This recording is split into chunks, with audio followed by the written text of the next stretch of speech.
Hello friends, welcome to Manasvi exam solutions. Friends, आज जो topic हम डिस्कस करने वाले हैं वो है स्टेप्स ऑफ करिकुलम डेवलपमेंट। पाठ्यक्रम निर्माण के सोपान या चरण कौन कौन से होते हैं। प्रीवियस वीडियो में हम what is curriculum, principles of curriculum development, factors affecting curriculum development, in topic को डिस्कस कर चुके हैं। यदि अभी तक आपने वो वीडियोज़ नहीं देखी है तो आप चैनल की प्लेलिस्ट में जाकर उन वीडियोज़ को देख सकते हैं, या फिर उन वीडियो का लिंक आपको इस वीडियो के लास्ट में मिल जाएगा। आप वहाँ से भी उन वीडियोज़ को देख सकते हैं। किसी भी क्लास का पाठ्यक्रम निर्माण करने के लिए विभिन्न व्यक्तियों की समिति का निर्माण किया जाता है। करिकुलम का निर्माण करने के लिए पहले कमेटी बनाई जाती है, और ये जो कमेटी के सदस्य होते हैं ये टीचर्स के साथ भी करिकुलम से रिलेटेड डिस्कस करते हैं। करिकुलम के निर्माण के लिए एक निश्चित प्रक्रिया होती है, उस प्रक्रिया से गुजरकर ही एक संतुलित पाठ्यक्रम बनाया जा सकता है। पाठ्यक्रम निर्माण के कुछ स्टेप्स होते हैं। आइए देखते हैं कि करिकुलम डेवलपमेंट के स्टेप्स कौन कौन से होते हैं। इसमें फर्स्ट है फॉर्मुलेशन ऑफ ऑब्जेक्टिव्स, उद्देश्यों का निर्धारण। सेकंड है selection and organization of content and topic, पाठ्यवस्तु और प्रकरणों का चुनाव करना। नेक्स्ट स्टेप है सजेस्टिंग एप्रोप्रिएट लर्निंग एक्सपीरियंसेस, समुचित अधिगम अनुभव सुझाना। फोर्थ स्टेप है suggesting suitable methods and techniques for evaluation, मूल्यांकन की उचित विधियां एवं तकनीकी सुझाव। चलिए इन सभी स्टेप्स को एक एक करके डिस्कस करते हैं। इनमें फर्स्ट है फॉर्मुलेशन ऑफ ऑब्जेक्टिव्स, उद्देश्य निर्माण। पाठ्यक्रम का निर्माण करने के लिए जो फर्स्ट स्टेप होता है उसमें उद्देश्यों का निर्माण किया जाता है। प्रत्येक विषय तथा कक्षा के लिए शिक्षण उद्देश्य स्पष्ट व्यक्त किए जाते हैं। उद्देश्यों को अपेक्षित व्यवहारिक परिवर्तनों के रूप में व्यक्त किया जाता है। उद्देश्यों को इस प्रकार से लिखा जाता है कि करिकुलम के जो टॉपिक है उनको पढ़ाने से स्टूडेंट्स के बिहेवियर में क्या चेंज होगा। इस प्रकार के जो उद्देश्य होते हैं वो शिक्षण प्रक्रिया का आधार होते हैं, अतः इन्हें ठीक प्रकार से लिखित रूप में व्यक्त किया जाना चाहिए। नेक्स्ट स्टेप है selection and organization of contents and topic, पाठ्यवस्तु तथा प्रकरणों का चयन एवं संगठन। करिकुलम डेवलपमेंट के फर्स्ट स्टेप में जो करिकुलम के उद्देश्य निर्धारित किए गए थे उन उद्देश्यों को कैसे प्राप्त लिए, करिकुलम में कौन से टॉपिक होने चाहिए, कौन सा कंटेंट होना चाहिए, ये डिसाइड सेकंड स्टेप में किया जाता है।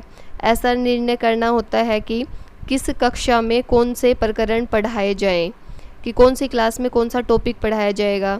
विभिन्न स्तरों में पाठ्यवस्तु के प्रकरण व उप प्रकरण किस प्रकार वितरित किए जाएं, किस स्तर विशेष के लिए प्रकरण को किस प्रकार व्यवस्थित किया जाए, कि करिकुलम में जो टॉपिक है, सब टॉपिक है, वो किस प्रकार से अरेंज किए जाएंगे, टॉपिक है वो किस प्रकार के रखे जाएंगे।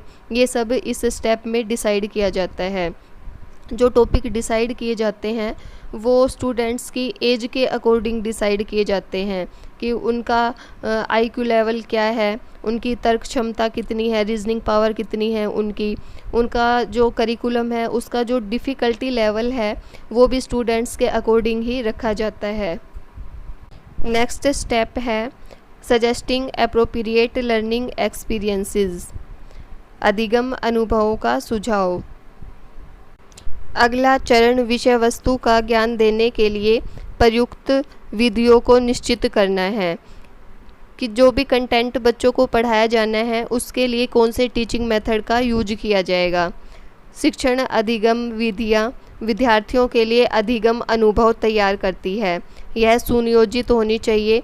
अधिगम अनुभव ऐसे होने चाहिए कि जो बच्चों को लर्निंग एक्सपीरियंसेस प्रोवाइड किए जाते हैं वो ऐसे होने चाहिए प्राप्त उद्देश्यों को प्राप्त करने में सहायक हो, कि करिकुलम के जो उद्देश्य निर्धारित किए गए हैं वो प्राप्त किए जा सकें। संबंधित विषय वस्तु को पढ़ाने में सहायक हो। टीचिंग मेथड ऐसा हो जो कुछ भी पढ़ाया जा रहा है वो बच्चों को आसानी से समझ में आ जाए।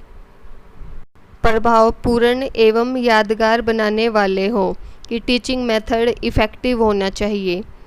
जो नेक्स्ट स्टेप है वो है suggesting suitable methods and techniques for evaluation. मूल्यांकन की उचित विधियों व तकनीकों का सुझाव। इवैल्यूएशन टीचिंग लर्निंग प्रोसेस का एक इम्पोर्टेंट पार्ट है। मूल्यांकन की उपयुक्त विधियों और तकनीकों को नियोजित करके जांचा जाता है कि शिक्षण विधि एवं अधिगम उद्देश्यों को प्राप्त करने कितने सफल रहे। इवैल्यूएशन की जो टेक्निक्स होती है, जो मेथड्स होते हैं, उनके द्वारा यह जांचा जाता है कि जो करिकुलम के उद्देश्य डिसाइड किए गए थे वो प्राप्त करने में कितने सफल रहे हैं। निर्धारित पाठ्यक्रम के अनुसार मूल्यांकन तकनीकें निश्चित की जाती है।